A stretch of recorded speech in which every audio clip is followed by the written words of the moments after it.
Akan membahas lebih lanjut mengenai kasus ini, sudah terhubung dengan Kompol Syam Ramadan selaku Wakasat Reskrim Polres Metro Jakarta Utara. Selamat sore Pak Syam. Pak, bisa diceritakan ini sebenarnya benarkah motif pelaku ini cuma karena kesal Pak lantaran anaknya menabrak tetangga pelaku dan tega hingga tega membanting korban? Baik, terima kasih Mas Wilson di studio. Perlu kami sampaikan bahwa tentang kronologi kejadian seorang bapak kandung menganiaya anak kandungnya di Muara Baru, Penjaringan, bahwa memang benar terkait dengan kejadian tersebut berdasarkan emosi sesaat, spontan, tidak ada motif lain dari ayah kandung tersebut. Baik, tapi pada saat peristiwa terjadi, apakah memang tidak ada tetangga yang mencoba melerai seperti itu, Pak?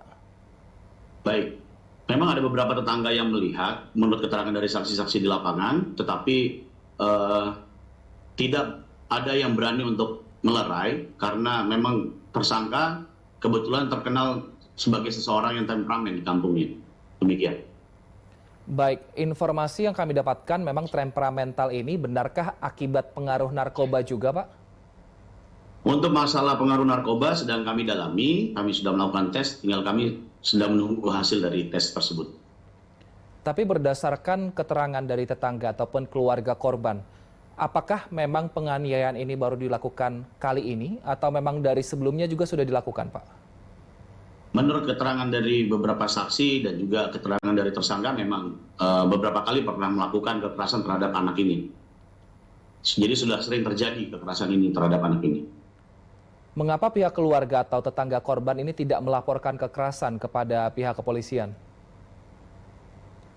Mungkin karena keadaan dari banyak keterangan dari saksi-saksi yang sudah kita ambil bahwa ya pada prinsipnya mereka tidak ingin mencampuri kehidupan rumah tangga dari orang lain. Jadi menurut mereka ya kalau memang ibunya yang tahu anaknya sedang dianiaya oleh ayahnya, harusnya ibunya yang berharap bisa datang ke kantor polisi untuk melaporkan hal tersebut. Baik, tapi Pak Syam, kalau untuk pekerjaan pelaku sendiri sebenarnya apa yang dia lakukan sehari-hari? Sebagai buruh atau pekerja serabutan, Mas Wilson. Apakah sifat temperamentalnya sama Pak juga ketika di pekerjaan atau ketika di rumah sama-sama temperamental seperti itu? Nah, ini sedang kami dalami juga terkait dengan perilaku di tempat pekerjaannya dia, karena juga sekarang kami akan melakukan pemeriksaan terhadap kondisi kejiwaan dari pelaku sendiri, sedang kami observasi untuk dibawa ke Rumah Sakit Polri. Baik, untuk keterangan sementara Pak, bagaimana kondisi kejiwaan pelaku? Kejiwaan pelaku, tadi malam juga saya sempat bertemu dengan pelaku, kami ajak bicara, saya ajak bicara terkait dengan kejadian, dia masih bisa menyampaikan sesuai dengan apa yang terjadi dan sesuai dengan video yang kami dapatkan CCTV dan masih sesuai dengan apa yang dia lakukan. Jadi menurut kami masih jiwanya masih bagus. Tapi kami harus mendalami juga melakukan observasi di Rumah Sakit Polri nanti, Pak.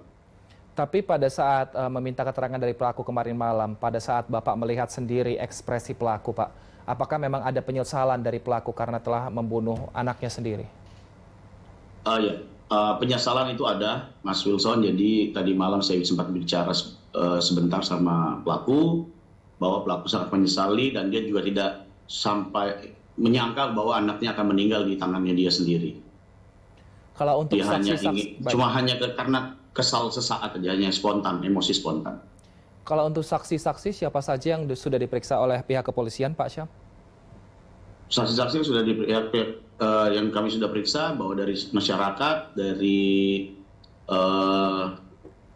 warga sekitar yang melihat juga, dari istrinya juga, dan dari ini kita lagi mau melakukan pemeriksaan terhadap dokter yang melakukan otopsi nanti. Kalau keterangan dari istri pelaku yang juga merupakan ibu korban, seperti apa Pak Syam? Masih kami dalami nih Pak, masih dalam pemeriksaan istrinya ini, masih lagi diperiksa oleh anggota. Baik, tapi apakah sang istri mengaku jika dia pernah tidak juga menerima penganiayaan dari sang suami? Sejauh ini kalau untuk istrinya tidak dapat penganiayaan, sementara kami melakukan wawancara sebentar, tapi pada prinsipnya kalau kepada anak memang pernah terjadi. Baik, kalau ancaman hukuman kepada pelaku apa Pak Syam?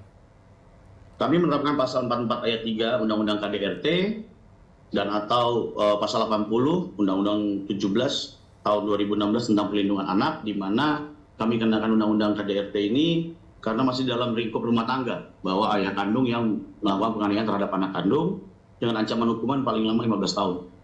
Penganiayaan menyebabkan meninggal dunia. Baik, kita akan nantikan seperti apa kasus lanjutan dari penganiayaan anak ini. Terima kasih Kompol Syam Ramadan, Wakasat Reskrim Polres Metro Jakarta Utara telah bergabung bersama kami. Sehat selalu Pak.